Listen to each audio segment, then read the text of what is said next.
I need to figure out what is next for me. And just because my athletic career is done or my CrossFit career is done, that doesn't mean I'm done helping and sharing and just being there for other people. And my story and my end's not done. So I had to really try to separate the two, which is really, really tough. You know this as an athlete and a coach, that it comes to an end at some point. And that's why for me, it's really important to anything you do and to be remembered for how you make people feel. You know what I mean? That's why I love the saying, Maya Angelou, like people will forget what you said, what you did, but they'll always remember how you made them feel.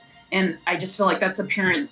I didn't win the CrossFit Games. I came in the top 20, but that's not even a big deal, you know? And Grid League, people don't remember. And you know, now that we're fast forward to this new day and age in CrossFit, people don't know who I am and what I did. And it doesn't really matter. What's up, guys? Welcome to the Invictus Mindset Podcast. Today's guest is a USC baller turned CrossFitter. She's a sideline reporter for the CrossFit Games broadcast team and the owner of Torrance Training Lab. She's legitimately a Southern California CrossFit legend and one of my favorite humans, none other than Jamie Hagiya. Welcome to the show, yo. Hi, what an amazing intro. You made me sound way cooler than I actually am. I mean, you may say that, but that's definitely not true. You are just somebody that I really look up to in the way you've navigated each chapter of your life. And so thank you so much for spending some time with me today. Thank you for having me. I know we talked a while ago at my gym and I had the best time just catching up with you on everything. So I'm really excited and looking forward to today. Yeah, for sure. Last time we chatted a little bit about your athletic career as a high-level basketball player, which is so impressive because, you know, on paper you're 5'4", but in real life you're around 5'2", which defies the odds of traditional basketball players. And I feel like that little snippet of a story kind of summarizes you pretty well. Yeah, the underdog, you know, always everyone overlooked me, never thought I would be able to do it. So I was like, cool, I'll prove you guys wrong. And that's kind of my mentality I take into everything and have a little chip on my shoulder, I guess, from that. But it always motivates me to be better, to do better, to make it, and just really ignore what everyone says and thinks and just do what I want to do. Totally. And what's so interesting about that is, Jamie, most underdogs have a little bit of like a sass or an attitude to them or a little bit of like a side eye.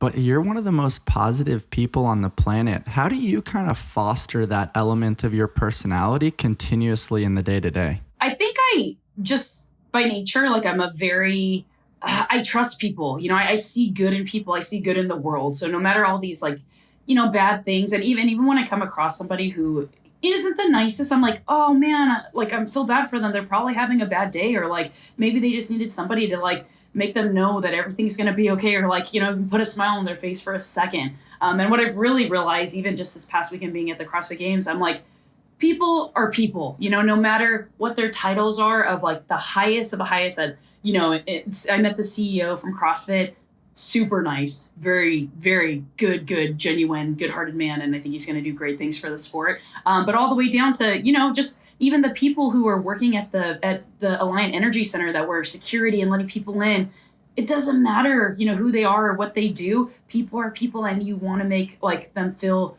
good and important. Everyone is just as important as everyone else. And real quick, because I just spent time with Annie Sakamoto, I was like, she has that light and the same way of making everyone feel important and special and just putting a smile on people's faces. And that's like the energy that I love and want to be around all the time. Yeah, totally. I was able to have her on the podcast a few months ago, and exactly that, like both of you guys and the circle of people that you spend time with. I mean, I've connected with Sean Woodland, Tommy Marquez, and, you know, other members of the CrossFit broadcast team. And you guys all do a great job around this concept of be more human. It's less about the label or the title or what you do, more about your character and who you are on the day-to-day.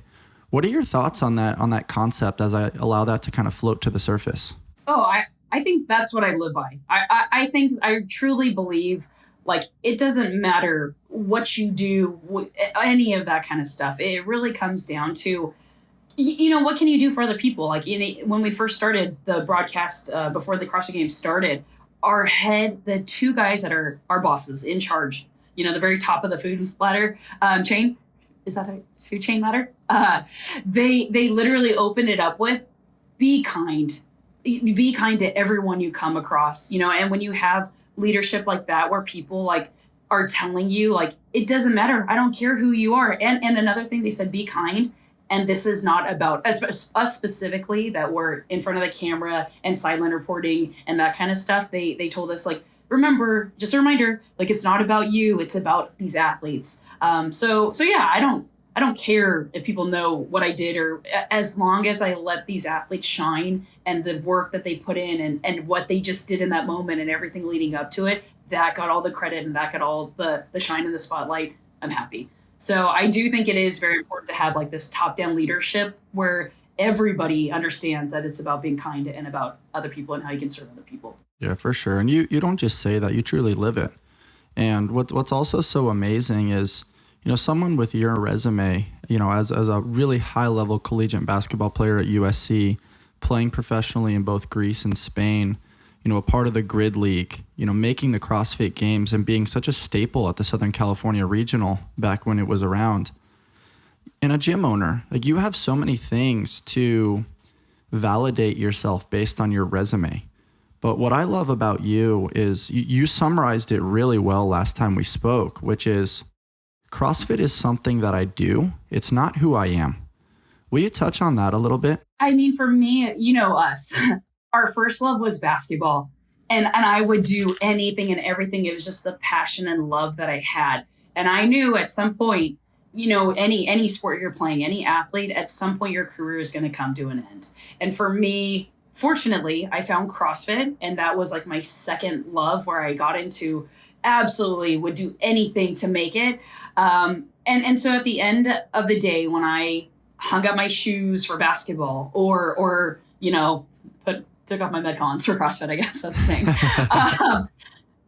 I realized, there is this empty feeling inside, because for so many years and for so long, that's what I was known for. And that's what I got praised for, or, praise, or, hey, you didn't do so well, but it goes on both ends. But really, no matter what I did there, I was like, this moving forward, I need to figure out what is next for me. And just because my athletic career is done or my CrossFit career is done, that doesn't mean I'm done helping and sharing and just being there for other people. And my story and my end's not done. So I had to really try to separate the two, which is really, really tough. You know this as an athlete and a coach, that it comes to an end at some point. And that's why for me, it's really important to anything you do and to be remembered for how you make people feel. You know what I mean? That's why I love the saying, Maya Angelou, like people will forget what you said, what you did, but they'll always remember how you made them feel.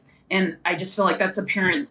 I didn't win the CrossFit Games. I came in the top 20, but that's not even a big deal, and Grid League, people don't remember. And now that we're fast forward to this new day and age in CrossFit, people don't know who I am and what I did. And it doesn't really matter, So for me, I had to remove labeling myself as just basketball and just CrossFit and separate who I am and what I can still do for this world.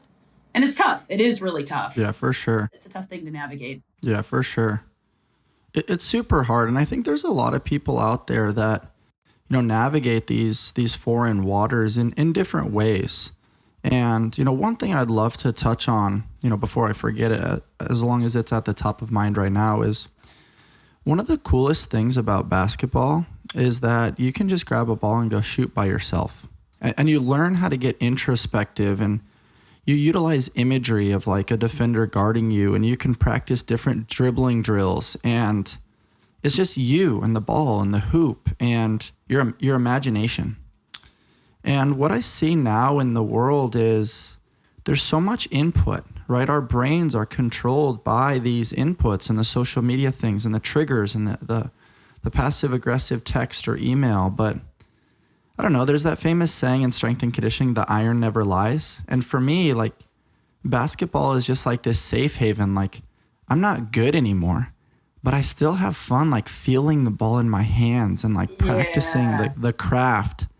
What are your thoughts on that? On on the skill set required to get introspective in such an input-driven world? I haven't played basketball for a long time. I still coach kids every once in a while, but this team from Spain came, and my buddy who owns the gym was like, hey, Jamie, can you train them? While they're here, they want to do some strength and conditioning. I was like, yeah, send them over. So these 4 men from Spain who are all basketball players, we would obviously do our training, and then every day after, we played knockout. And then a couple of times we played 2-on-2.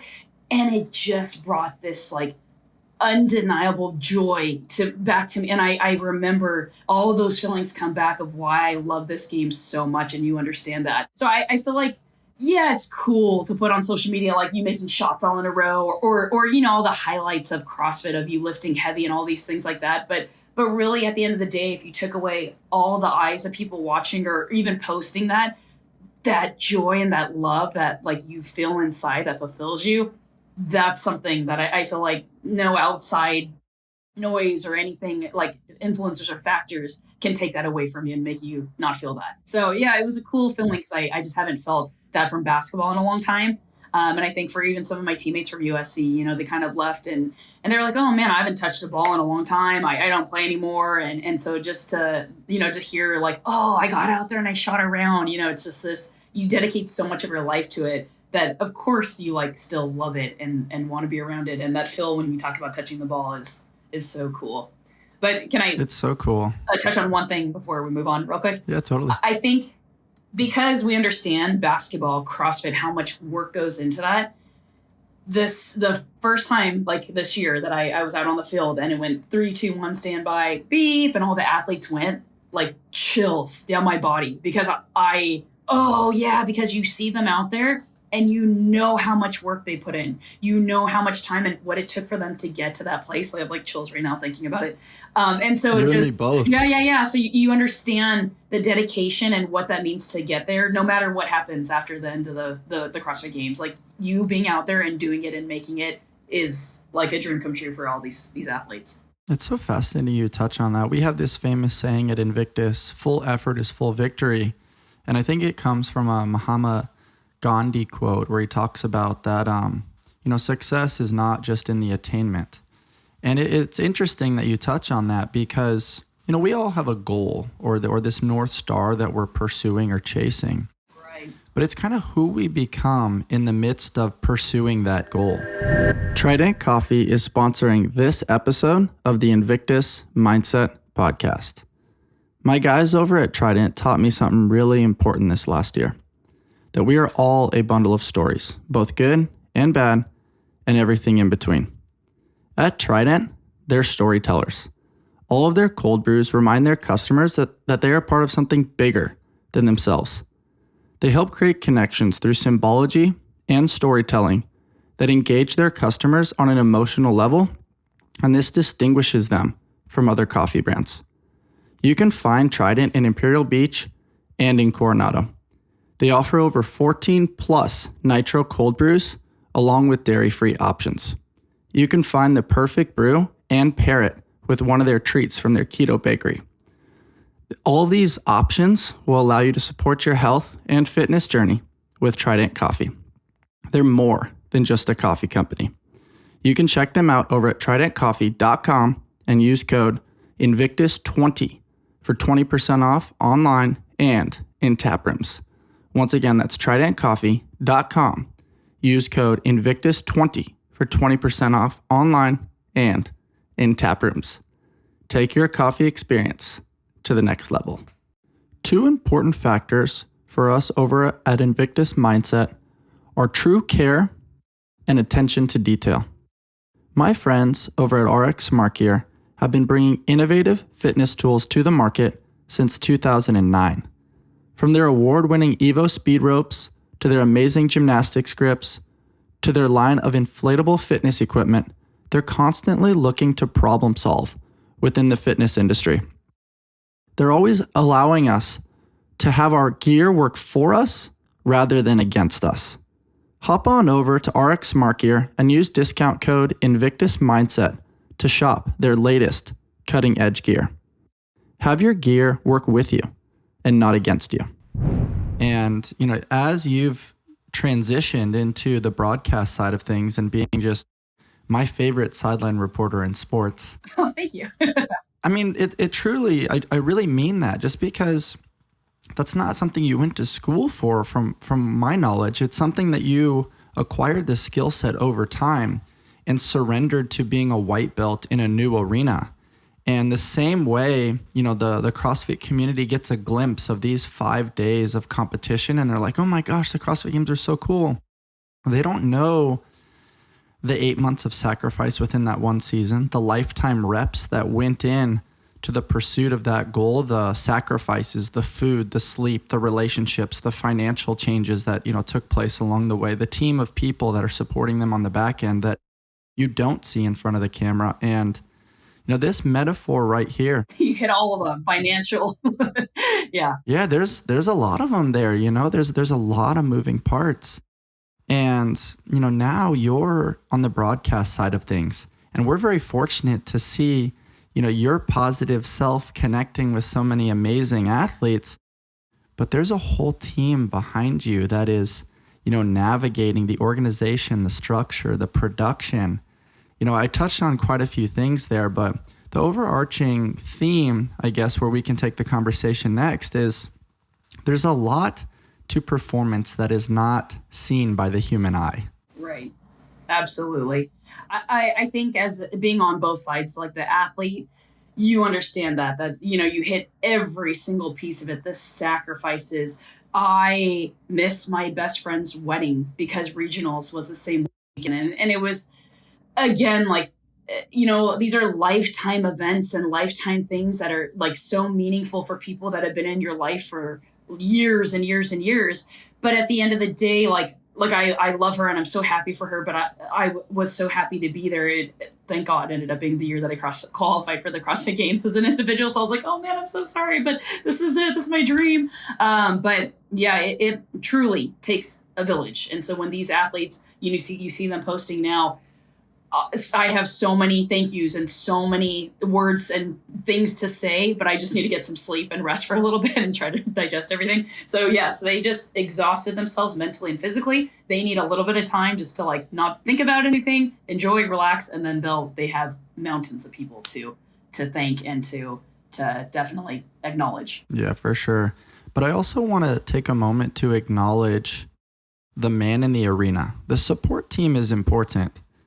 But it's also the person in the arena taking part in the craft, the pressure, the navigating of emotions. Maybe it's a no rep. Maybe it's, you know, a slip, or, you know, for our team on the bike event, their chain fell off. Little things that are not necessarily pre-planned that, you know, you find the ability to adapt and overcome in the midst of tremendous chaos and stress. And you know, you know that better than anybody. You know, what are your thoughts on this concept?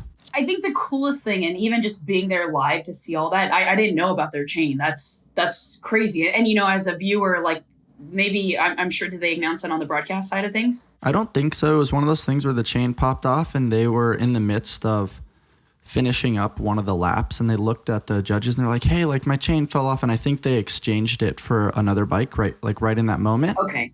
Right. But running with the bike is obviously significantly slower than riding the bike. And that's one of those things that like, it doesn't necessarily get broadcasted.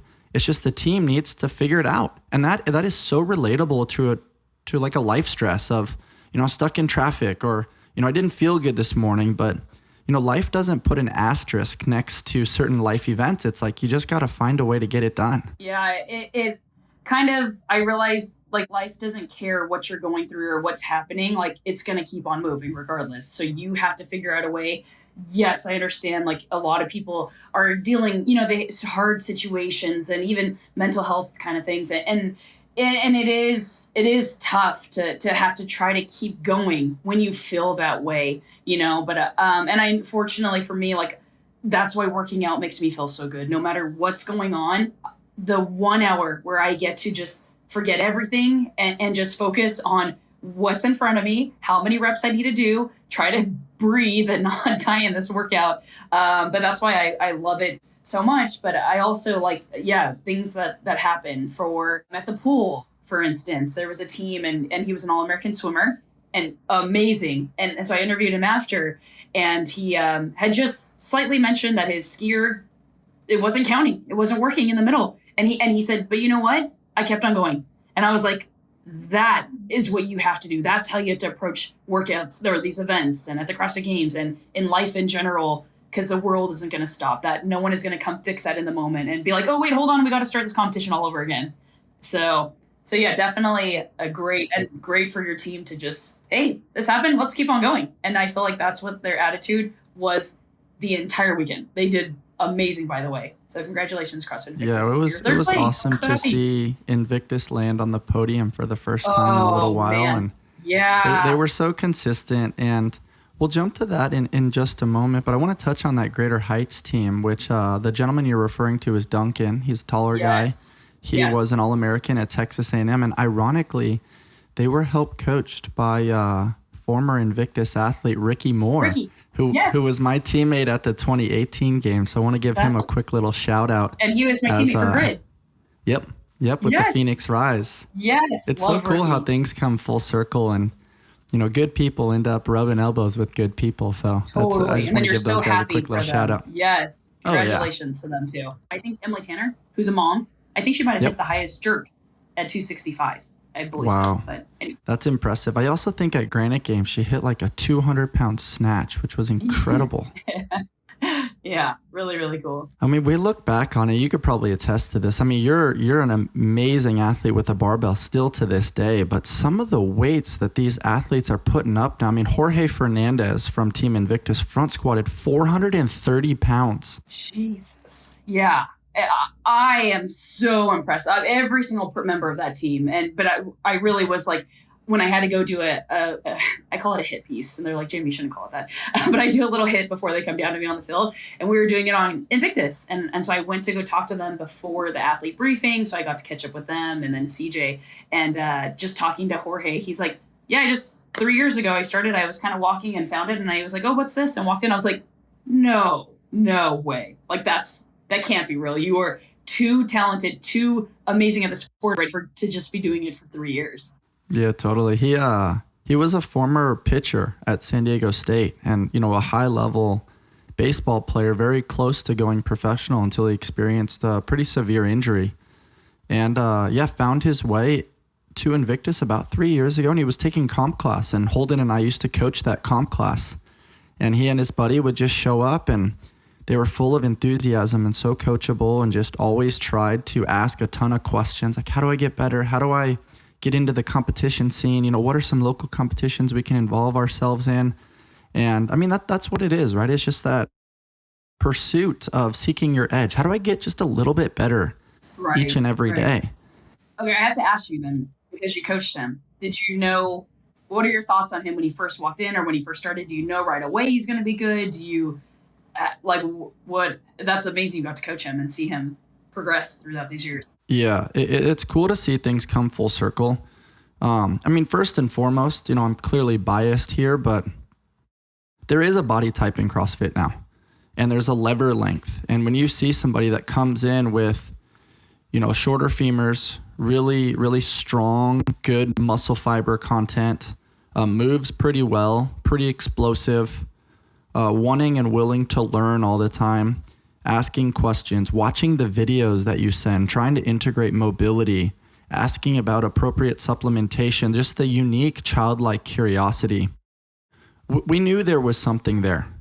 And, anytime you have somebody that is, really overcoming adversity in that way, where it's like, hey, I almost made millions of dollars in baseball and an injury kept me from that dream. I mean, you and I both know, coming from European basketball, it's like you have this crave for competition. I'm like, I have this thing inside and I want to put it somewhere. And I think this could be the place where I put it. And so I think early on we knew there was something there.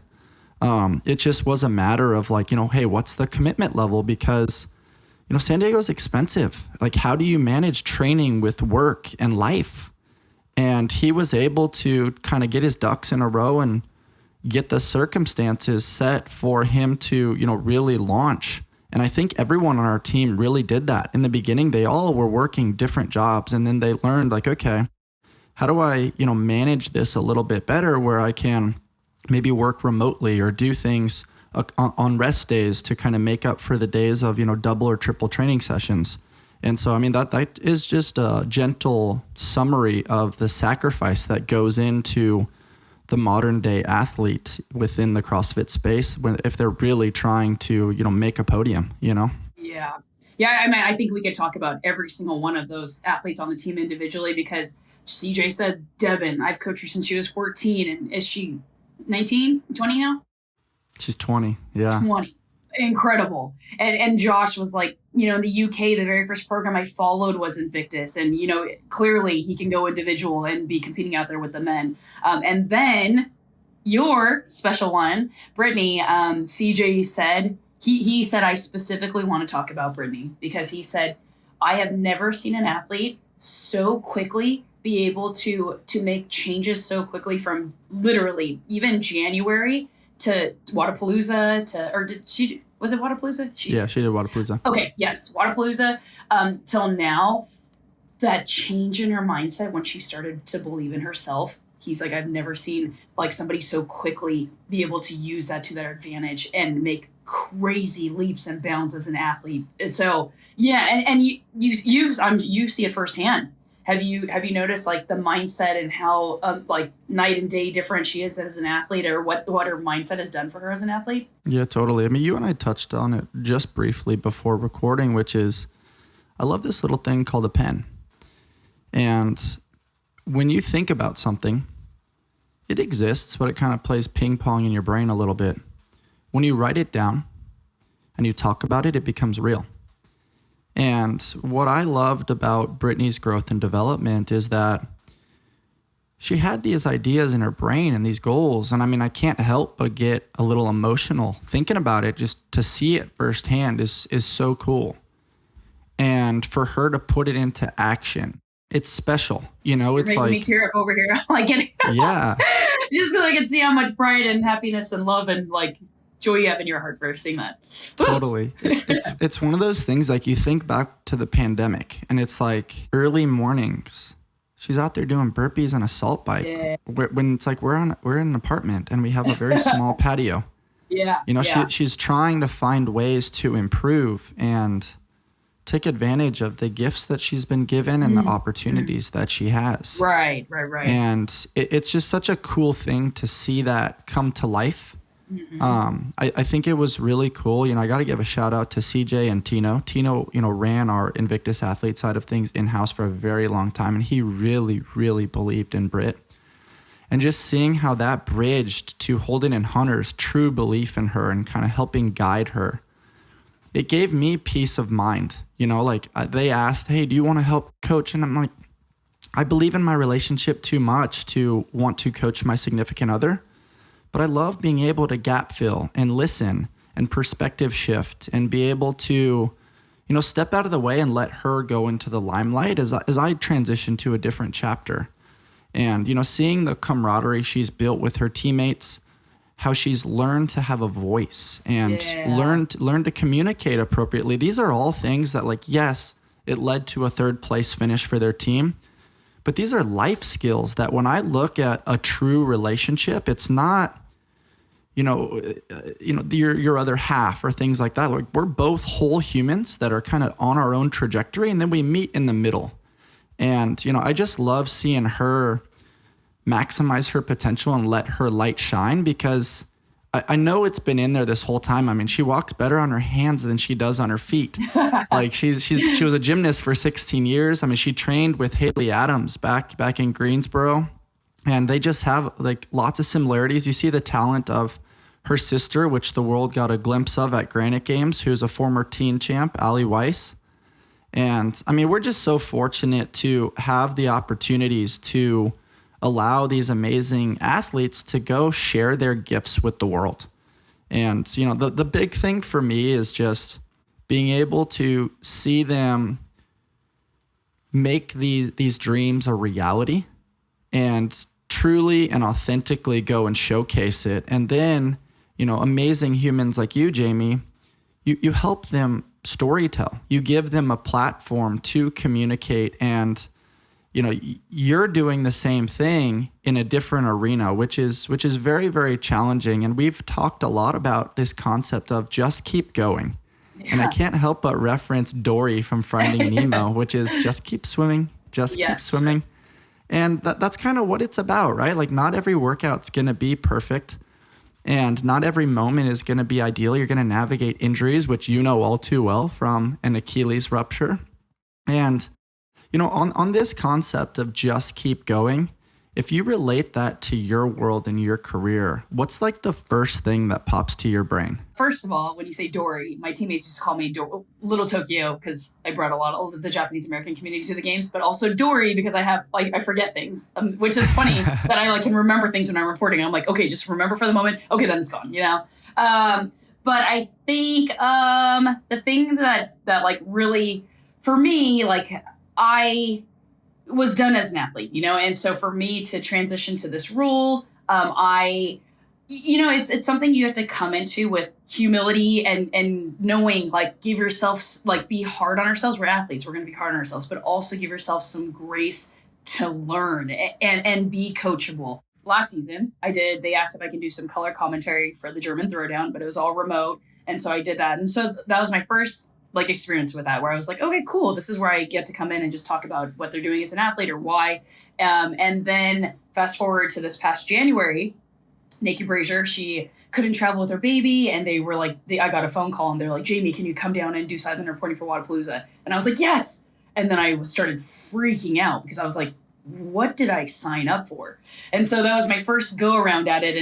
And production's amazing. They are a superstar team of people who want to make each other look good and shine together.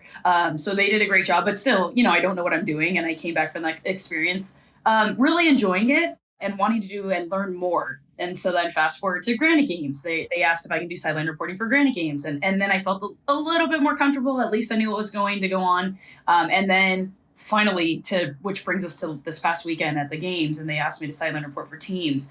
And it's interesting. I feel like it is a little bit of that belief in yourself, and it's a fake it till you make it. If you don't think that, you better fake the heck out of it and just pretend like you belong there. You're Aaron Andrews or somebody like that. But I did, as the weekend went on, I was like, I feel so much more comfortable and confident and relax.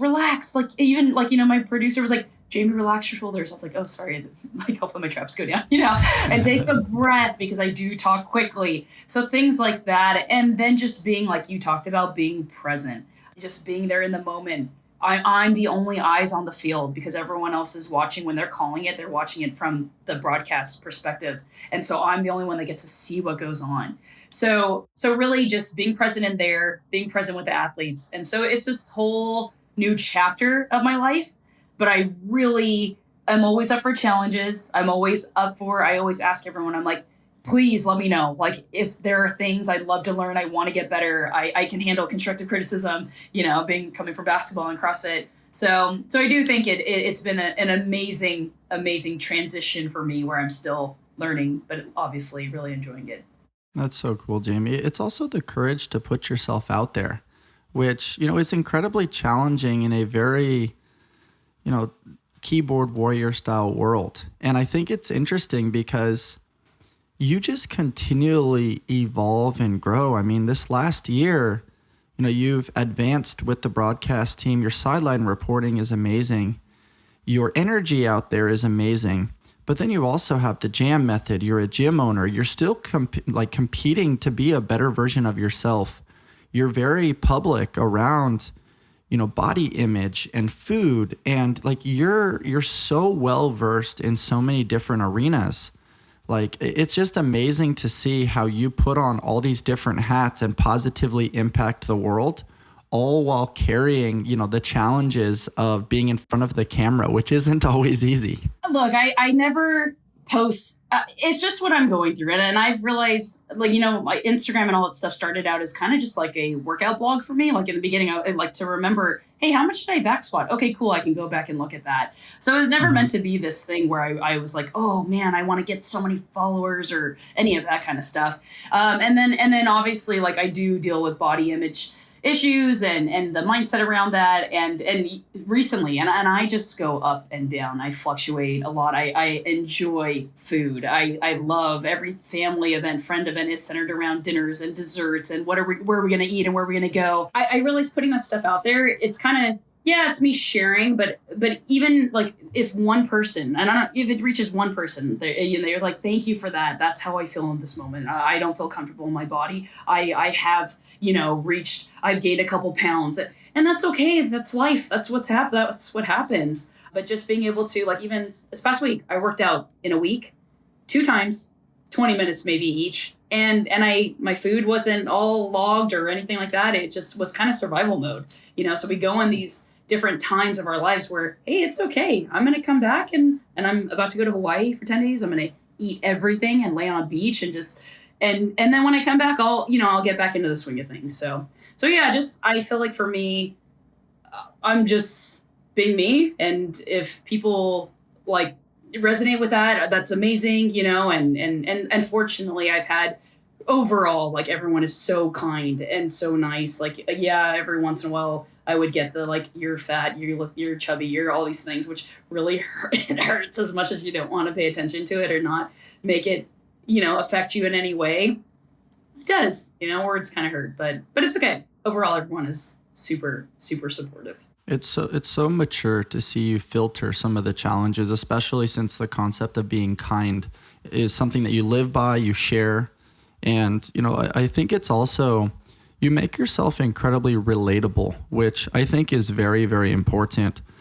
But overarching that is this concept of awareness. And what I mean by that is, yeah, you are going to live a little bit. You are going to take time away from training. You are going to indulge in food and connections and true memory building, like being in that moment with family or friends. But what's also important is that might be a week at the CrossFit Games or 10 days in Hawaii, where these are, like, in the grand scheme of things, small snippets of time. But you have this cognitive awareness around, like, okay, I'm not feeling my best. I'm going to get back to it. Or, hey, my food's been a little bit off as I indulged in these different experiences. I'm going to get back on my RP, strength template and really hold myself accountable. And if you're not able to do it, you do a great job of, like, surrounding yourself with others who can kind of help guide you in that process, or you share it on social media. So it's like, if you share it, now it's real, like we talked about with the writing, and you can get the support from the community. You're like, all right, I put it out there. I got to hold myself to a standard. And I think these are little subtleties that can help motivate and inspire the world that I don't even think you realize that they're subtle metrics and ways to kind of help motivate you. But in reality, it's like you're still living, but it's this unique harmony in all things rather than, hey, fitness and nutrition own me and control every aspect of my life where I can't actually live, which a lot of people are on that side of the spectrum too, which also isn't the best. They may have the 6-pack abs and the social media validation, but behind closed doors, they're like, man, my energy's lethargic. I'm not sleeping the best. Like, I'm not actually laughing or smiling as much as I could be. And so I think this concept of awareness bleeds through in your lifestyle and how you choose to share it on your Instagram. It is tough. Like, I knew I gained weight. I had gained quite a bit. And I have realized it really is up to the person. And you can't tell people, or, like, no matter how much, when you're ready and you want to do something, that's when it's your time to do it. This whole time I've been able to get by with, just working out and eating clean and kind of on these templates, but I never actually did the RP Strength diet app because I was like, oh, I can get away with the templates and loosely doing things. But really, at the end of the day, I was like, I have no idea how much I'm eating, what I'm eating, how much protein, carbs, and fats I needed for a day. And so then when I really wanted to do that and make a change for myself, that's when I did the app. And I was like, oh my gosh, this, and you start, again, it's consistency over perfection, which I love. Yeah, I slipped up at 4th of July, but that's okay. Like kind of said, in the grand scheme of things, what's 10 days here or 1 week here when months and months and over the year you put in this work and have done this consistently over perfectly. So yeah, that has been super helpful. I actually went from 163, 65-ish and down to almost 155. and my body fat was like 24%. I dropped down to 19 just by doing the little things day to day. And yeah, I have cream and sugar in my coffee right now. I stopped that for a while, but I was like, I'm going to treat myself here and there. And I specifically remember there was one video, I'm doing double unders, I'm outside, I have my shirt off because it's hot, and my belly is just bouncing and really big. Like, I was heavy. And I thought to myself, like, instead of being embarrassed and, hiding this away, like, why not just post that? And this is where I'm at right now, and this is what's going on. And I shouldn't love myself less for that. It's okay. Like, I'm going to start eating clean. I'm going to do everything like, so that, is for me, is just being as authentic and real genuine to myself as I can be. So I really honor you sharing that, Jamie. And it's so many things come to mind when I hear the phrasing consistency over perfection, because, former athletes performed at such high levels that it becomes this all or nothing style mentality. Oh, if I can't perform as well as I used to, I might as well just not do it at all. Right.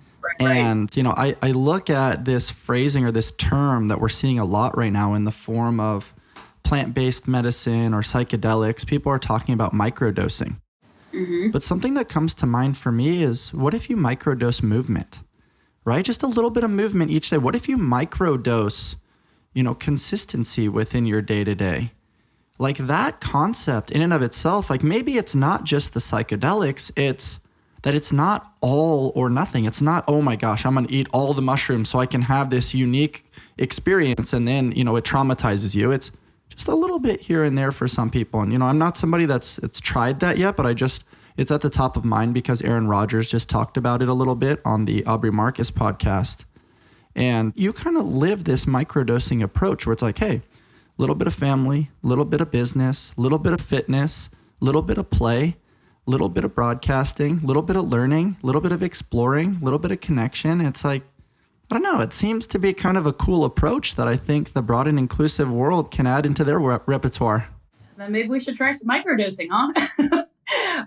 Hey, maybe. I know. We'll see what happens. I just want to be happy at the end of the day. Am I making the most money? No. Can I afford to buy a home here in Southern California? No. But I feel like if that was my goal, then I could be sitting somewhere in an office just slaving away and not happy. But for me, like, all these opportunities that come up, I'm just going with it. I'm just trusting what is for me will be for me, and it'll come. Just put your head down, grind, work hard, and be open to opportunities. When I didn't make I tried out for the WNBA in 2012, and that was my goal. And when it didn't happen, I didn't make the team. I knew when one door shut, another one would open. As sad and disappointed and knowing my basketball career had come to an end, I kept that mindset of there's no such thing as failure. I just know there's something different and something better come, or something else different will come. And that's when CrossFit came along. And really, if I wasn't open to that, and just kind of like, oh man, I'm done, I suck as an athlete, that's it for me, that's a wrap, who knows what would have happened. But taking that opportunity and that door that led me into CrossFit, led me into coaching, led me into competing, led me into opening up a gym with my sister. So that's even more family time for me, to an amazing community. The people that come to our gym, I was talking to Tanya Wagner, I worked with her this weekend, and just a beautiful human, amazing. You have to have her. She's a former games champ, right? Back in the day. 2009. Yeah, you have to get her impressive. on. But just a good heart human. Same thing we were talking about our gyms, and it's the community. It's these people that come in, and that was a reminder to ourselves the other day. I was like, we have to remember these people that come into the gym, they might be dealing with a lot of stuff, but this is the 1 hour, and it might be the best and only hour they have to themselves. So you better make it the best experience you can, from like welcoming them, making them get a good workout in, and just like an overall great experience for them. So yeah, I think that's kind of I am doing a lot of different things, but kind of just open to whatever comes and doing the best I can with it, and see where things go. I'd like to take a moment to thank our friends over at Vuori. They are bringing a new perspective on performance apparel. Their products are incredibly versatile and allow for freedom and flexibility in any arena. As humans, we are complex creatures, always on the move and always on the go. Allow Vuori to join you as you navigate the complexities of the human experience. Whether you are training, adventuring, lounging, traveling, or attending meetings, Vuori has options to suit your active lifestyle. My personal favorites are the men's core short and their line of Ponto performance products, which are so incredibly soft. Check these guys out over at vuori.com/Invictus Mindset for 20% off your very first purchase and free shipping. That's VUORI.com/Invictus Mindset for 20% off your very first purchase and free shipping. Everything they have is designed to work out in, but doesn't look or feel like it. It's so freaking comfortable that you won't want to wear anything else. Breathing, movement, circulation, digestion. What do all these body functions have in common? Our muscles. There are over 600 muscles in the human body that are responsible for supporting our daily activities. That's why your muscle health is incredibly important. On this podcast, I always discuss seeking our peak expression and striving to maximize our human potential. And so I try to share with you the top products that I find on the market. MyHMB is a clinically proven ingredient that has been shown to help build and maintain lean muscle mass, increase strength, improve recovery, and enhance body composition. Learn more about your muscle health at myhmb.com/Invictus. Once again, that's myhmb.com/Invictus. Enhance your muscle health and enhance your life. One of my favorite things about the human experience is seeing what topics really make people come alive.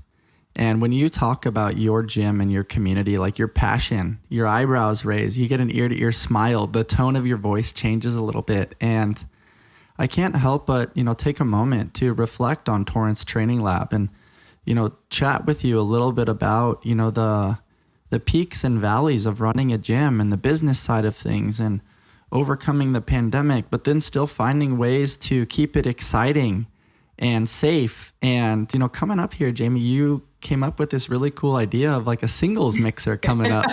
Like you find all these innovative ways to bring the community together. And so, what's it like running the gym in this modern day? And then tell us about this singles mixer you've got coming up. My sister and I have been, we survived the pandemic, luckily, because our amazing members were like, we will support you because we want a place to come back to when this is done. So really, that's why that shows you how much these people will go to. Real life again, phone ringing. Love it. I'm going to pick it up and then drop it. So that's running a gym 101. I'll be right with you. So yeah, we've, just it's kind of, if you've been doing CrossFit for a long time, 10 years, right?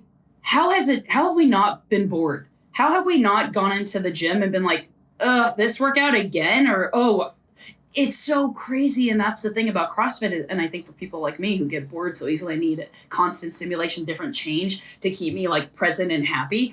It's always a different workout. You can always push your body more. You're always lifting, doing different skills and things that your strengths and your weaknesses. But so I think that's part of the reason why I love our gym so much too, or CrossFit in general. But yes, keeping things fresh. I've always had this idea because I love love. I love The Bachelor. I know it's really like some people, it's lame. They're like, it's fake. But I just love the concept of love. And people have met at the gym. And even if you meet within your gym, sometimes it's good and it's bad. If it doesn't work out, someone has to leave or, whatever else. But if you're working all the time, where are you going to meet someone? When do you have time? If you go to the gym and then or if you go to work all day and then go to the gym for a couple hours, you don't have time really to meet other people. So I've always had this idea that I wanted to do this. I just didn't know how. And I was like, you know what? Just do it. Just put it out there. We'll see what happens. So the idea is it's a singles mixer. So on Saturday, August 27th, it's open to everybody. And we are going to do kind of like speed dating, but not really. It's like partner workouts, a little mini partner workout. So it'll be, and not a weird thing where it's like, hey, do you want to be my partner? I'm going to have them like run around and 3, 2, 1, pick a partner. So you don't have time, So even if I end up with another girl, great. Hey, we're going to do this workout together. So it's going to be little mini workouts. And then after, tacos and drinks or water, whatever you like to do, and just hanging out and getting to know people from all different gyms in the area. You have a shared common interest of fitness, and hopefully that, and I don't know what'll happen if people actually connect from this, or if they don't. Maybe you just meet some cool friends that are like, oh, cool, I met someone that lives in Long Beach or, LA or San Diego. And so, it's just, we're going to run with that and see how it goes for this first time. We are doing a Masters comp called the Geezer Games. So that's cool. Gonna be, I love the name. Yeah. Oh my God. Our names of our events are like, they're really bad. Like Creaky Knee Chipper and there's like clean, keep your depends clean ladder. Yes. So yes. Jamie, you're so funny. It's kind of just like, dude, people were like, oh man. Like, but I was like, if you have keep your depends clean. That's classic. Ladder. It's a clean ladder. But yeah, so we're doing that. And just like, we should celebrate and people's fitness, they don't get to go to the CrossFit Games. So if there's something specifically for masters, this kind of competition, if it's local, I'm like, do it. The singles mixer, come. There's no pressure. There's no, why not? Why not try? Why not come? You're just creating opportunities for the community, which I love. Going back to the singles mixer, what's so cool is, there's dating apps everywhere now, and they're trying to utilize algorithms to create matches. But in reality, like, the gym ends up being a major focal point or a nucleus within people's lives. Right. And there is a common bond that is formed through overcoming adversity or challenge, or, some people like to call it suffering. And it's like, after that, whether you're from the same area or whatever your intended purpose is for the participation in the event, it's like, hey, you get to meet other awesome human beings that are in the pursuit of trying to become better. Yes. And there's so much value in that. And not to mention your innovation in the names of all these cool things. The Geezer Games is classic, by the way. But your marketing is super cool. Like, I loved your Instagram video stuff with the Fittest Wizard. Like, that guy's stuff is so funny, he's great. man. And we have a video dropping soon for the singles mixer. And it's cool. You'll see some games athletes in the back. They make a little cameo. So yeah, it's a fun look. I like to have fun. I love to laugh. I love to be around like people just that like to have a good time and don't take things too seriously, themselves so seriously. So yeah. What's so cool about what you're doing at your gym is you have the willingness to try new things. You have the willingness to try to connect people through different opportunities, where movement is a part of that, but it's not everything. You might know Logan Galbrick up at Deuce Gym, but he has this shirt. And what I love about one of the shirts that they have, it says, you don't have to fitness to hang out. Oh, cool. Yeah. I think that's such a cool thing, because it's like, fitness is a huge part of it, but like, it's not the barrier to entry to have a connection or a relationship with somebody. It's just totally the understanding that like, hey, movement is important, whatever capacity and however you fit it in. Maybe even if that's just a walk throughout the day, like, people undervalue the simple things, Yes. How I said, people are people. Mileage is mileage. Whether you're walking, you're running, you're biking, you're getting fitness in. It's great. Totally. I want to take a moment to note too, like, I really do feel like we're cut from the same cloth. And, my roots in CrossFit were at the Valley CrossFit with Becca Voigt and Katie Hogan and Lindsay Valenzuela and Chris Clever. So the Mecca. It was legends. So cool to learn from so many amazing humans. And Becca Voigt just did so well this last week at the CrossFit Games in the Masters division. It's just amazing to see how she continually just keeps improving and getting better, all while opening and running a gym. Like, she's just an amazing human all around. But what's also cool is the roster that I just mentioned is very tight with Chelsea Grigsby and Val Volberell. And, now you're connected a little bit with Bethany Shadburn, who just got out there from Las Vegas. And I just think it's so cool that all these people that I mentioned are great people, and they're navigating towards you because you're a great human. And I love seeing the play. Like, there's gymnastics playtime that you guys integrate. There's obstacle courses. And, that was the root of CrossFit. At least when I started, it was play. What are your Yes. thoughts on this concept, and how do you continually involve that within your day to day? So also, like the other day, Margot Alvarez, who's a multi. Oh, she's great. Oh, so sweet and so nice. Real quick, when I tore my Achilles, I had never officially had met her. Just we had messaged through like Instagram about regionals and stuff. But when I tore my Achilles, she's like, "Hey, Jamie, I'm gonna be in LA. Do you think I can come by and drop you off like a care package?" And I was like, "Oh my god, yeah!" Like she drove to my house. Oh, that's incredible. Drove to my house.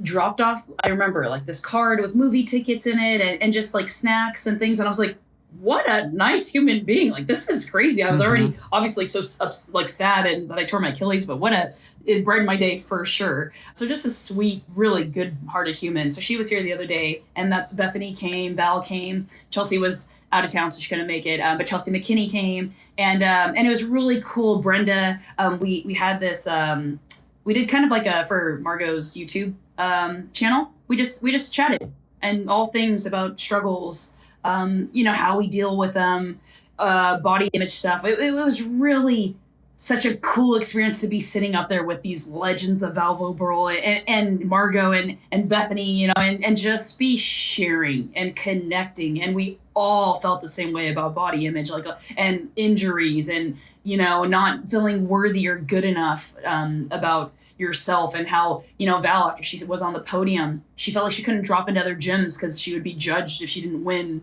every event. And so things like that, these things that just make them human. But I just took a moment to we did a workout and I came in last and I don't even care. Like I was there before, like the competitor in me would be like, oh man, like in the lifting, I was wanted to lift. But then after that in the workout, I'm like, you know what? My fitness isn't where these women are. And that's okay.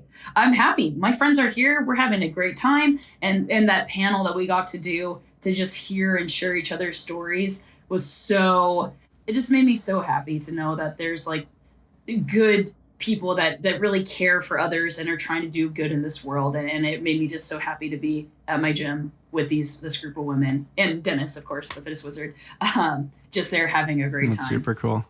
I'll have to listen in on that panel. I just think that's so important because, I don't know, there's this unique stench, I guess I'll label it as, where it's like, if you don't finish high in the workout, it's almost like, oh, you're not good enough. And it's like the outcome of the workout is not necessarily the point, especially as you've transitioned. It's not just around competition. Like I like the RPE thought process of rate of perceived exertion. Are you giving your best effort? Are you present? What are your muscle contractions kind of like? Did you scale the workout appropriately to fit, your abilities? And I mean, that's kind of where I'm at now. I get last in almost every workout now too. And I don't care. Like it's all about like learning and evolving and connecting and, trying to be as present as possible despite, so many things on the plate. I would love to listen in on that conversation. It almost reminds me of LeBron's show, The Shop. Which seems to be a cool thing on HBO. Yeah. What were some of the things that kind of came up that you guys discussed? Some of the specifics around, you talked about injuries specifically, and we haven't chatted too much today around, how you overcame the Achilles injury. And I spoke with Laird Hamilton recently, and he was kind of overcoming a knee injury. And I mean, he's super in tune with his body. And he noticed one of his knees didn't have as much flexion as the other. And he's like comparing, contrasting, ends up getting an MRI and, had to have a small surgery on his knee. And pain is such an interesting thing because it really makes you present. It creates a subtle brain fog. You have this frustration because, 3 days before you were kind of walking around and then all of a sudden you're, incapacitated and in some capacities, limited in your freedoms, which is really cognitively frustrating for a high-level performer. And then also this concept of pain. Our world says like, oh yeah, take these, pharmaceutical drugs to mask the pain, but maybe we're supposed to feel the pain. Maybe we're not supposed to get right into activity. I don't know. Like it's just an arena that is, there's not necessarily a roadmap for overcoming injury. And, you've done it, you've been there. And I'm curious, like your thoughts on the subject matter now that it's, a few years in hindsight, and what the conversation was with all those high-level performers that you got to sit around with. So it was very interesting because Bethany, obviously she is a recent competitor. She's currently competing and had to skip. She qualified. She couldn't go to the CrossFit Games. I don't think she even did a semifinal because she has back injuries. So again, last year she got hit with COVID, so she missed the games. This year, her back injury that she's had she said she's been dealing with it since she was younger, doing gymnastics growing up. She was like 12 or something. But, and it was really interesting to hear her perspective because she was like, I know I have these injuries, but I know that there's a greater purpose for this. And I know at this time, I'm meant to be where I am right now, doing the things I need to do to get better so that I can get to where I want to go and where I need to, what my goals are in the future. And it was kind of the same thing when I tore my Achilles. It is a tough thing. I think the biggest shock was not being able to walk, forget running, forget working out and lifting weights. I just wanted to walk to go get myself a glass of water and I couldn't. And so it put everything into perspective of what really is important is our health and fitness, not being able to do these things on your own and not ask for help for that really slowed me down one. And it gave me this different perspective of this is what is important. And maybe I needed this break, maybe I have been going so hard with basketball and CrossFit year after year, nonstop, all the things I was doing to my body, that maybe my body, I think it was a combination of that. And just because I believe like it was God telling me like, Jamie, don't forget about me. Don't forget to put me, I'm falling in this totem pole of where you are. And that's a reminder of like, so that's what it was for me, that I needed a break. I needed to slow down. I needed to do that. So it was interesting hearing Bethany say the same thing. It really sucks because I wanted to make the CrossFit Games and I felt like I was so close. I was close in 2013. I missed it by 2 spots. In 2014, I missed it by 1 spot because I finished 5th and they took Chris Clever before me. And so I really believed that next year was going to be my year. And that's when I tore my Achilles. So, but I do think it sucks. I tell people, be mad, be sad, be frustrated. There was one point my sister's like, everything's going to be okay. And I was like, it's not going to be okay. I don't want to hear that right now. And then after you throw yourself a pity party or are upset, then you can build yourself back up and be like, oh yeah, it really is, and then day by day, do the little things like we were talking about. And then before you know it, I made the CrossFit Games like 2 years later in 2016. So I really believe if you do things like and keep a positive mindset and work hard, you can come back better, stronger, faster than you ever were before any injury. So for sure. And we saw that firsthand with Brooke Wells this last year, having that severe elbow injury at last year's games, getting elbow surgery, and then coming back with a 5th place finish at the 2022 Noble CrossFit Games.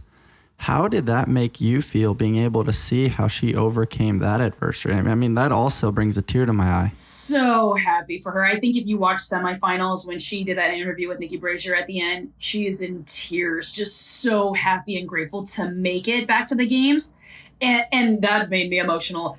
And then to see her finish 5th and do like, even with these heavy kettlebells and dumbbells overhead in this locked out position, I was like, that must not feel good on her elbow. And how is she doing this? They also had that jerk workout. That was tough. Yes. So really happy for her like that. Oh, man. Anyone who's been injured, you understand the work, the dedication, the blood, sweat, and tears that goes into not only making it back there, but to be in the top 5. That's with time lost in training and getting surgery and recovery and PT, physical therapy. It really speaks volume of her determination and her ability to be able to bounce back and make it back. Totally. It's also super interesting because this word expectation, it comes to mind around, had she had a whole year training, there might be higher expectations and pressure and performance anxiety and things that come along with that. But then when you have an injury, it's like you're full of gratitude for just being there. And there's this childlike mentality around, I'm going to make the most of this moment. I'm just going to be here now and I'm going to play and I'm going to explore and I'm going to navigate and discover versus, oh my gosh, I have to get this many reps to get this place. And you can just hear it in my voice, the variance in the 2 different ways of competing. What are your thoughts on expectation associated with high-level performance? Interesting. I read an article on Kelsey Plum. So she plays for the Las Vegas Aces. and she tore her Achilles, and and now she this year she's killing it. I think she was the All-Star of the WNBA, also, or she was recognized as, or I don't know if she won. She's doing really well. Let's put it that way. Yeah, totally. But I read an article on her, and it said, we had no idea as outsiders. She set the collegiate record in college for the most points scored for all of NCAA men or women. And obviously you see her excelling in everything, getting every accomplishment. And she was like, I was so unhappy, and I was dealing with depression, and I was dealing with all these feelings, internal feelings inside that, that she said when she tore her Achilles, she was like, because of pressure and the expectation for her to go from that level of collegiate play to the WNBA, and she wasn't meeting those expectations at first. You're a rookie, you're trying to figure it out. But she said those expectations and the pressure got to her so much that when she tore her Achilles, she felt relief and happiness. Isn't that crazy? And that helped. Like, she was like, it was obviously terrible thing, but one of the best things that happened to her, because that pressure and that expectation, she finally felt like she can let that go for right now and just focus on getting back. That's so unique. And then she came back. Interesting. Yeah. And now she came back, and she's having the best season ever in the WNBA. So the expectation and pressure, just for me personally, when I was at USC, we had a coaching change, and I was playing afraid to make mistakes, and this pressure of the Japanese American community or the Asian American community, I was their person making it to that D1 level, and then the Pac-12, Pac-10 back then. It was too much, like, on me. And some people can mentally, like, they'll use that as fuel, the pressure, and thrive on that. And for me, it sent me down into a place where I wasn't enjoying the game anymore. So when my senior year, I literally, my team sat down with me and told me all the things I brought to the team. My dad sat down with me and said, you're putting so much pressure on yourself. And when I was able to, like, let all of that go, that's when that joy and that love came back, and I was able to play so freely, and had the best season of my career, and set me up to go play overseas. So I do think expectations and pressure, it does a number on athletes. You see it with pitchers, and it's a mind, how much the mind plays such an important role in your physical ability and what you do out there on the field or on the court, or it's a big, big part of that. For sure. I can't help but share the famous quote, when you exchange expectation for appreciation, your world changes forever. And, I've thought about that a lot within the CrossFit space and within podcasting. It's like, I used to get so nervous, like, oh my gosh, I have to guide the conversation. I got to be present. I have to have this mood, this personality. And then I paused for a moment, and I was like, man, how lucky am I that I get to talk to people way smarter than me about their experiences and share these little nuggets with the world, where it almost feels like I'm getting an MBA and able to share all that knowledge simultaneously with the world without them having to pay an insurmountable cost to attend a MBA program or a university program. It's like, knowledge sharing is so cool because it leads to these innovations, and it also leads to the phrasing, I don't know, because none of us have it all figured out. And I think the not knowing is also what allows for the exploration a little bit, Mm-hmm, totally. Which one, I'm so proud of you. Like, you're so great at what you do. You connect with people. You have this genuine, like, interest and curiosity in people, other people, which is rare these days. A lot of people, it's me. So for you, you genuinely just love this, and to see how, like, far this podcast has gone, and you have a team working for you now, it's amazing. I'm so happy for you. It's super fun. Like, the world just has so many unique facets to it. Like, I never get bored because there's always unique topics. And, with that being said, we were talking about expectation and pressure. And you did mention the Pac-12 that previously was the Pac-10. But we saw where you're seeing UCLA and USC now move into the Big Ten. And we're seeing all this money in the nil, where some of these quarterbacks are getting paid out $9 million, potentially more, before they even make it to the field. And I'm sure there's going to be basketball things that start, floating to the surface a little bit around contracts and connections with brands and ambassador and affiliate models. What are your thoughts on that, and how pressure is now going to affect the collegiate athlete as they're now making more money than their professors, their coaches, and a lot of the people within their circle? I feel like, again, it kind of depends on the person. Some people won't even think twice about it because it's just naturally, it's just a game, and they don't really won't affect them too much. But others, yeah, if you have sponsors paying you, there is a price of it. It comes with expectation, and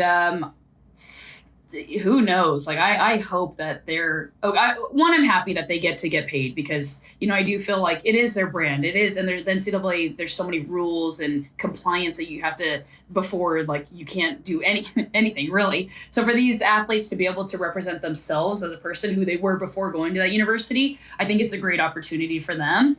And the big USC going to the Big Ten, I know it's going to be incredible play. I just think about, for myself, like, oh man, all the travel they're going to have to do versus just, up to NorCal. That was honestly my first thought as well. I said that to somebody.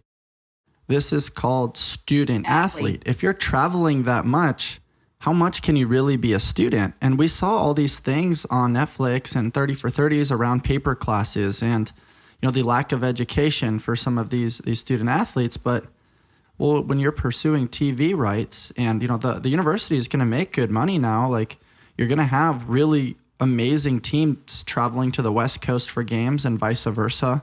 But how much student is going to be in there with all this money? Like, what's the incentive to go to class if you're making millions of dollars already? True. And that's not me saying it's wrong, just playing a little bit of devil's advocate. Like, I really don't know what's right, what's wrong. It's just interesting to see the business side of things trickle down to these younger generations. Right. Because you think about before, if you couldn't make money and you needed to finish your season or play at a university to go to the NBA or NFL or whatever, and NFL's, is it 3 years? Oh, you have to play college? I believe so, but it's probably going to be changing here soon. Yeah. I mean, we're seeing this whole model in the NBA where guys are either going overseas or playing in the G League prior to instead of going to college where they can make more money. So, I mean, it's just interesting to see all the different little facets as how people navigate their professional careers. I will say, because I still am involved with USC, and we're all about networking. So they do this thing for student athletes to bring back alumni who play different sports and are in different careers, just so these, for the football team, for all of athletics, actually. And so it was really interesting going back, and this one specifically was for the football team. And we had a former national champion come, and he was a keynote speaker. And it was really cool to hear him say, guys, I went to the league. I made it, and I was playing. I tore my ACL and I was done. And I had no education. I had no work experience. I had nothing. And I had to go back to school. And I am sitting in class as like a 28-year-old or whatever he was, and had to figure out life from there. So I think it's also important to know that, yes, you can make tons of money playing professional sports, but that's a very small percentage. It's like the CrossFit Games. Even if you make it to the CrossFit Games, which is so difficult, the actual percentage of athletes making money and a career out of that is very small. So I feel like it was a great reminder for these football players and any athlete to know that there is far more beyond sport. And when your time is done, how we kind of talked about in the beginning, everyone's athletic career is going to come to an end. And then what's next, And so for them to be aware of that, even maybe if it sticks out in their mind at all, like, hey, when I'm done, I hope I have something to fall back on. I hope I can make a living and do what I love to do, or figure out what else I love to do outside of football or basketball or CrossFit. So that was really interesting to hear that. And he is a national champion. Yeah, that's cool to hear that. Yeah. Yeah, for sure. I mean, I can't help but lean into, if Reggie Bush was in this era, how much money he would have made back in the day. I mean, does the NCAA owe an apology to USC and the football program and give them back their national championship and his Heisman's? I don't know, right? As the rules have switched, I mean, there's rules switching all over the place. I mean, we look at cannabis and Brittany Griner and what she's going through. You're in that world a little bit more than I am. What are your thoughts on that? I mean, was she playing professional basketball in Russia, and then she was traveling and she had a weed pen in her bag or something? Yeah, and she's played there years and years and years. And I don't know what the situation was, she forgot, or and so she was sentenced to 9 years for that. it's just like so sad. I mean, for her to miss this entire season, I just went to the Phoenix Mercury game, so I saw Sue Bird and Diana Taurasi play against each other in the last regular season, which, oh, so amazing. But that's sad. That's a moment that Brittany should be a part of. She's on the Mercury. She's a champion, a WNBA champion. Like 9 years, she's been sitting in a jail cell for I don't even know how many months it's been now. But yeah, so it's just sad, unfortunate. So challenging with the rules switching all over the place and whatnot. And, circling back to the educational conversation that you mentioned around, student athletes and if they experience injury even after it, I hope that we're going to see advisors now where we're teaching some of these kids how to make, maybe conservative style investments where, rather than taking the leap to, hey, invest in my startup, which 97% of startups typically fail. It's like, hey, throw it into mutual funds or maybe a little bit of real estate and watch it grow for you. And also get it out of your hands so you don't have access to a lot of this money just at the, insert of a 4-digit PIN. Because a lot of times we see so many athletes start chasing, guys or girls. They start, getting into the bottle service and the club life. They start buying all the things to show it off to their circle of friends. And then before they know it, that money's gone. And it's not really a big deal when the checks keep coming in, but when the checks stop coming, I hope that they have some people within their circle that can help advise them and, position themselves for success after sport. Right. Because we talked about it's a very small percentage of them. So it is interesting. Like just Fili Moala was a football player at USC, a national champion, and he played for the Indiana Colts for a little bit. But he just came to my gym and he's like, "Hey, I have this CBD company, and can you try it out?" And it's great to see them all in different careers of like real estate, financial. Like some of them are financial advisors, some are in like this, different like.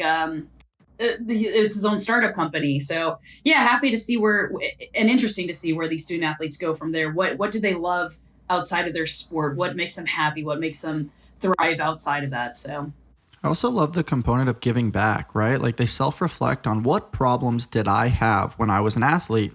And CBD seems to be a big one because it's pain management.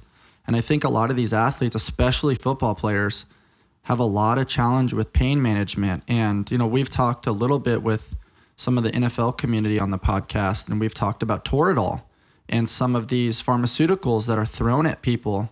And, in modern day, it's really cool to see, some of the CBD companies. You're seeing sauna and ice and exposure therapy. You're seeing mindset. You're seeing, different active release therapy and massage and acupuncture and different ways to keep these athletes feeling good and on the field of play. What are your thoughts on some of those modalities, and how, did that come up when you guys were navigating the injury conversation? I'm the worst. I don't do a ton of mobility. I don't do a ton of recovery. I never really even started taking protein until even after I was done competing. So I'm like the worst person to do that. And I am getting older. I know I need to do that to stay injury free. But for me personally, I'm able to, if we're going to snatch heavy, like some people have to do extensive mobility and warm up and all. I like warm up with my barbell and the patterns that I'm going to go through of snatching, and then I'm good to go. Fortunately, knock on wood, but hopefully it stays like that. I mean, let me jump in there real quickly. Yeah. I do want to say, if you stay ready, you don't have to get ready. A lot of people need the extensive mobility work because they're not actually putting themselves in those positions. They have probably challenged their posture throughout the day with desks and, poor movement patterns in other areas of life. But like, if you're a pretty good mover in most things, I mean, your mobility doesn't need to be tremendously extensive all the time. So I think that's really relative to the individual. Otherwise, it's like you're doing more just to do more. And it takes, if you're there 30, 40, an hour before your workout, you're adding so much more time that I'd rather be working out that whole time. So yeah, I like to warm up, feel good, and get going and get straight to it. But when I tore my Achilles, I was really fortunate. I live close to USC, and I went back to my old trainer, and she helped me. They have someone just asked me on production, on broadcast, he tore his Achilles, and he's like, "What'd you do?" And I did. They had the underwater treadmill, so you can run in water. So it was, took away your body weight. They had an anti-gravity treadmill amazing. It's just the technology these days that I don't know enough. I haven't done enough cryo or any of that kind of stuff to say whether it really works for me or not. I hate being cold. Ice baths, I know people are huge on that, but also, is that more of like a mindset thing than also just like a recovery? Like cold showers and ice I think baths? it's a little bit of like purposeful pressure where I put a cold plunge at our house. And one of the things that I love is when I get in that thing, my phone's not allowed in there, external thoughts aren't allowed in there. And, it's just me and my breath. And ultimately you realize that like, oh my gosh, I'm freaking out. I can't breathe. I'm actually okay. And you realize in the midst of stressful situations, like they're not allowed to penetrate your headspace unless you grant them a permission slip. And so it's become a huge part of my daily practice. And I love having friends over to kind of introduce that to them as well. And I don't know, it's also this thing around, I always regret it when I don't do it. I never regret it when I do. Even though it's really hard, I always just feel a little bit better afterwards. Better mental clarity. I actually hopped in before connecting with you today. And it's like, I don't know, like you get a unique excitement upon seeing the countdown before a podcast, but it's also like, I stay a lot more calm. My thoughts are a little bit more clear. They're not cluttered with this pressure.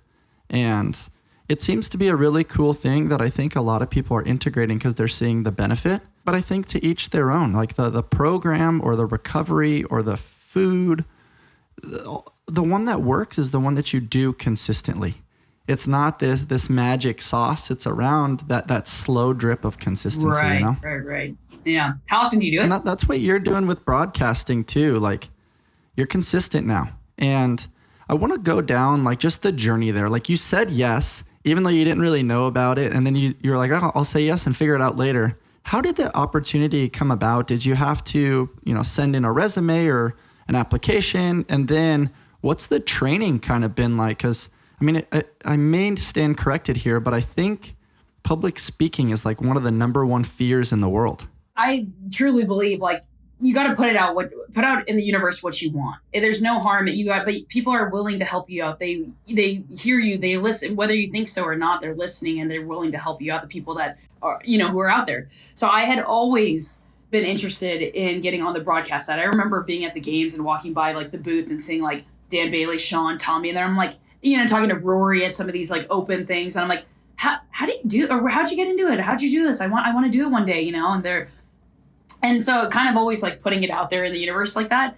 But I actually, the Mike Roth, one of the man in charge of everything, of all of broadcast and production, I became friends with him because we tore our Achilles in grid. I tore my Achilles in grid. He had tore his Achilles that same year. So we became buddies. And so he always kind of knew like, yeah, maybe I'd be interested. And so one day he was like, hey, let's give her a shot. Do you want to try this out? I'm like, seriously? Like, so that's how like I kind of built this relationship and kind of got my foot in the door and so blessed and so thankful that they believed in me enough. When I started freaking out and not believing in myself, I was like, okay, you have to remember they chose you for a reason. They see potential in you. They see something in you where they believe that you can do this. And my first time out there live at Wodapalooza, I wasn't sure what was going on. I remember specifically one time they're like, for more on Pat Vellner, let's go down to Jamie Hagiya. And I did not know I was going to do that. And I was like, so I had to go back and listen to it. I was like, Pat Vellner is a former gymnast. And I got into that. So these chest to bar should be easy. And I was like, ah. And so little things learning. I do, filler words. Yes, like, things like that. So when they come down to Jamie, for more on that, let's go down to Jamie. Then I caught myself at the games. I said, yes. And little things like that. It's just like, go straight into it. So it's these little pieces that Mike and I've had a different producer and director every time, which is really great for me. And they all are so encouraging and helpful. And their bigger thing is that we're a team, and that leadership that I was talking about, really top down help has been so instrumental in, Mike gave me, I call him Rothy. We call him Rothy. He kind of gave me the rundown of everything and how they like to do things or things that, because everyone has different styles and different ways of doing things. So, it's just like a learning process and going back and like we talked about being an athlete or a coach, you go back, you review your game film. As much as people hate hearing themselves or I hate hearing myself and watching myself, you have to go back and see what sounded clear, how I, and it's funny, after I interview these people, I'm like, oh man, I should have asked that, or oh, this. And after the weekend was over, the whole week, I literally woke up when it was all done and I was like, I need to report on the air runner and I need to get information about it. And I was like, oh, we're done with the games. I don't. It's just staying in this mindset of learning. And I think why this role is so perfect for me and why I enjoy it so much is I need to get information about equipment, people, teams, specific things like that. I love to do that. I love to talk to people like you do. And I don't mind jumping right in and like, CJ, can you tell me what's so special about this Invictus team? And that's where all these relationships I built over the past years have really helped out, because I got to work with CJ and come down to Invictus and train with you guys in amazing environment. And, so I think it's great for me to be able to, like, for the road pieces, for the event with the jerry cans, the host fell carry, and the bobsled. And I was reporting on each piece, and a guy from Rogue was there. And while he's like making sure everything in every lane is set up, I was like, can you tell me just a little bit more about this, the Husafell? And he told me about, he's like, there's an internal mesh. And then these are the things I get to use in the broadcast. So that, and then just connecting with people after, like, seeing how they feel. And I think being a former athlete, like, you would understand what makes this workout hard, or questions, like things that are specific to each event, and different teamwork things. So yeah, I'm really, really enjoying it and getting more comfortable as I go, and still like willing and wanting to learn more to be better, because we can always be better, like we talked about. Jamie, just watching you light up as you describe your journey so far as a sideline reporter is so cool. I love that they just threw you in the ocean and you just had to figure out how to swim. And, you've done it in such a unique way. And it's cool too, because you're very resourceful, right? Like asking a quick little bit on, hey, what is the Husafell? What is, the jerry cans? What makes them unique and challenging? And just adding tools to your toolbox to share that with the community that's not on site, so that they can place themselves in the arena and feel like they're actually there and understand the different stimulus, and try to make people really, like you talked about before, they'll forget what you say and what you do, but they'll never forget the way you made them feel. And you make us all feel a part of the experience. And I just love that. And also, you don't have a ton of time. Like, you typically connect with teams for a brief moment before they get on with the rest of the planned events. How do you navigate that and the pressure that comes with, all right, I've got 60 to 90 seconds to connect with Rich and Team Mayhem on their event win? It's really just thinking about, people want to hear from the athletes. They want to know what they're thinking, why they did this, what part of it was hard.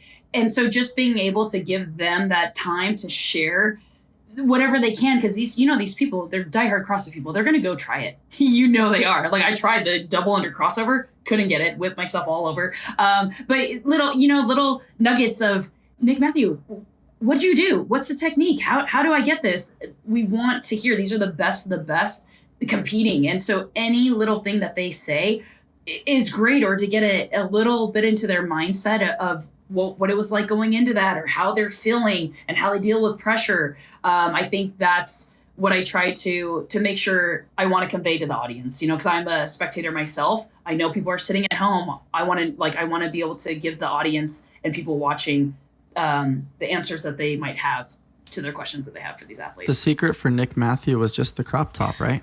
Exactly. That's he rocked that thing all weekend. I'd love to connect with him because, originally he didn't qualify out of Granite Games. And, once Phil Toon popped, it opened up a spot, and that gave him an opportunity. And he had a couple event wins. It was just cool to see how he showed out, when originally that wasn't in the plan. Right. And you talk about stay ready so you don't have to get ready. And he was like, cool, I didn't make it to the games, but I have an opportunity. Made the most of it, and really won a couple of events and really shined out there because he was ready. Yeah, for sure. That sandbag clean event was so cool. Like, to see how people could really figure that out kind of on the fly. And it's really hard to move heavy sandbags. You and I have both connected with Strong Fit and Julian Pinot a little bit. And man, it's hard to maneuver some of those sandbags sometimes, just based on how the sand is distributed. And that's what people don't understand is, these workouts, maybe even for semifinals, you had time to prepare. You had time to practice this.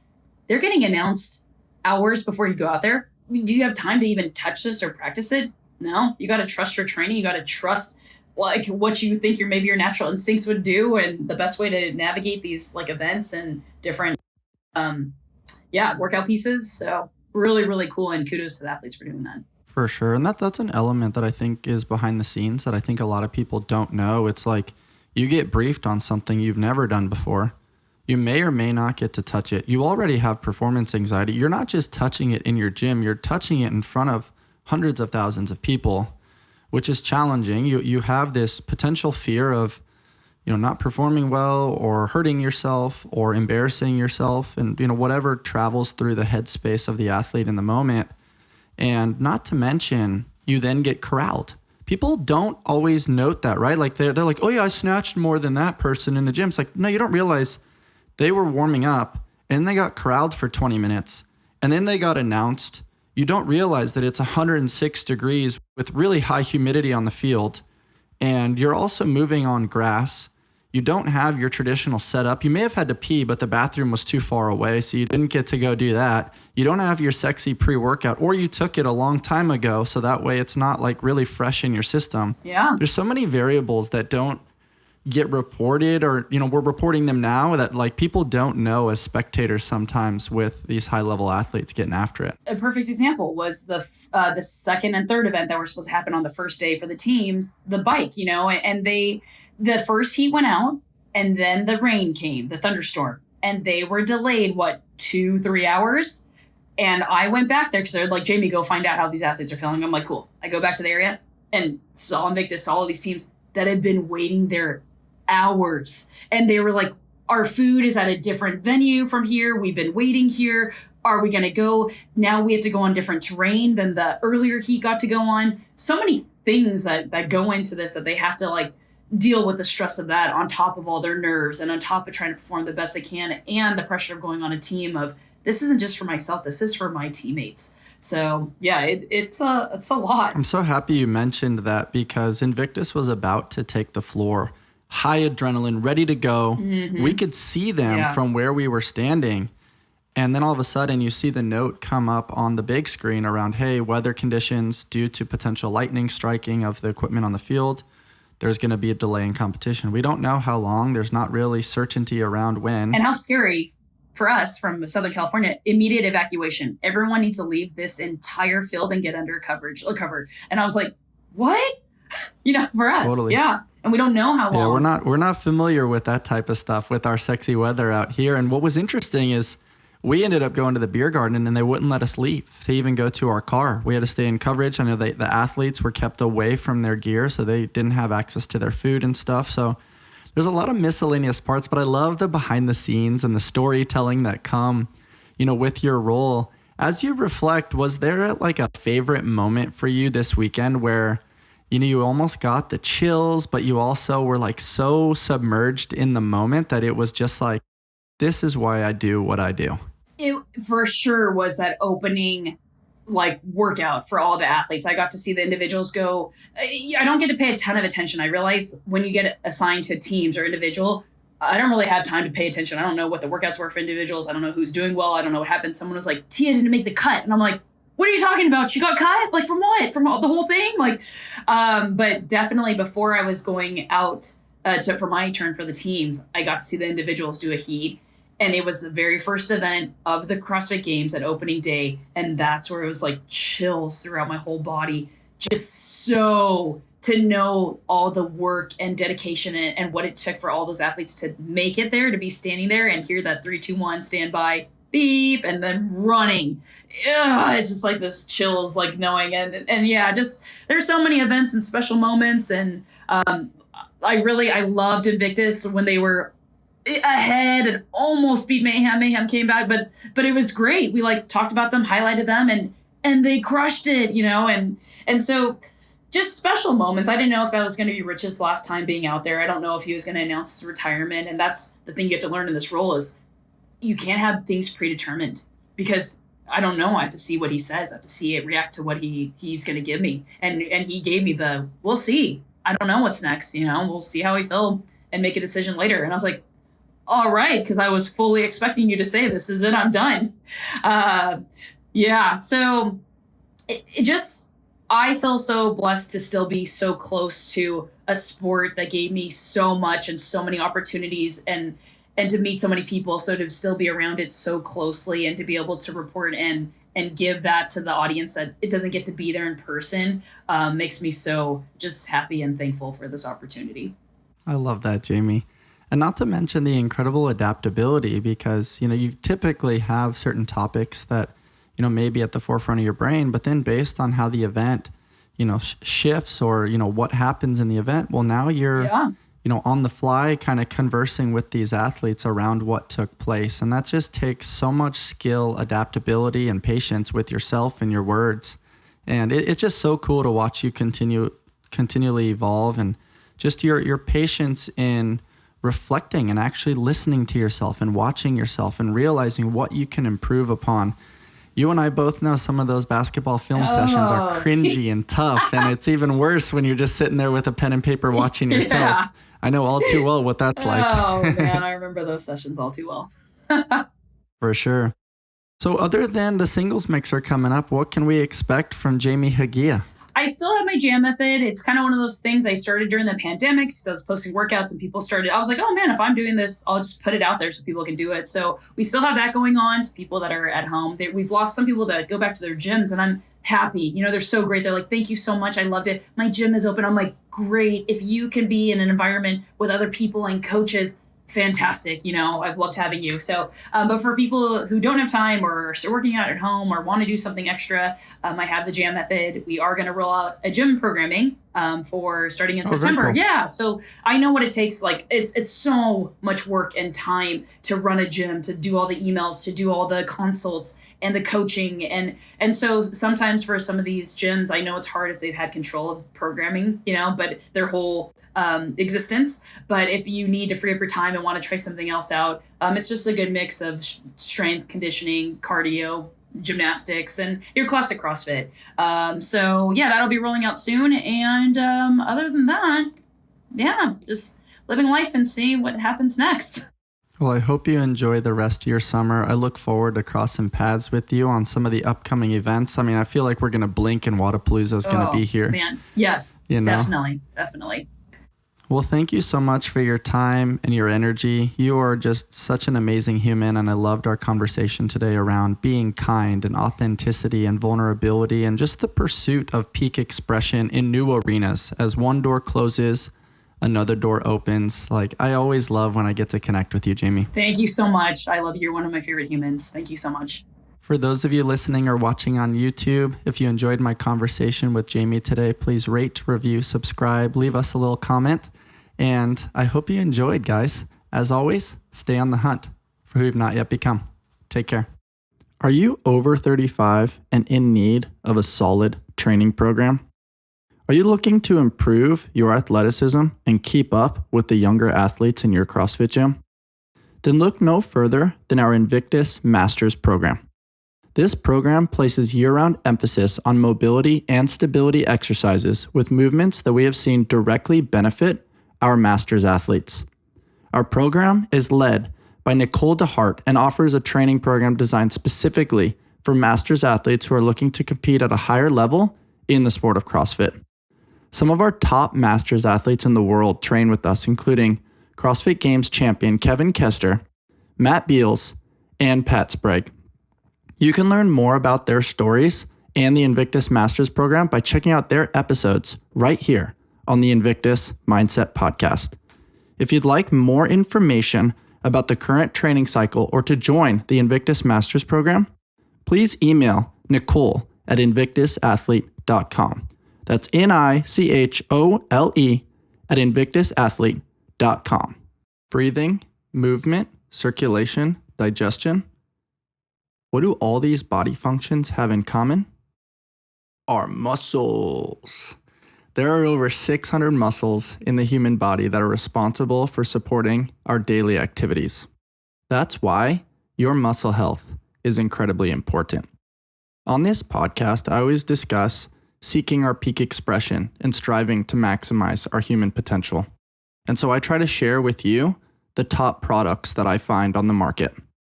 MyHMB is a clinically proven ingredient that has been shown to help build and maintain lean muscle mass, increase strength, improve recovery, and enhance body composition. Learn more about your muscle health at myhmb.com/Invictus.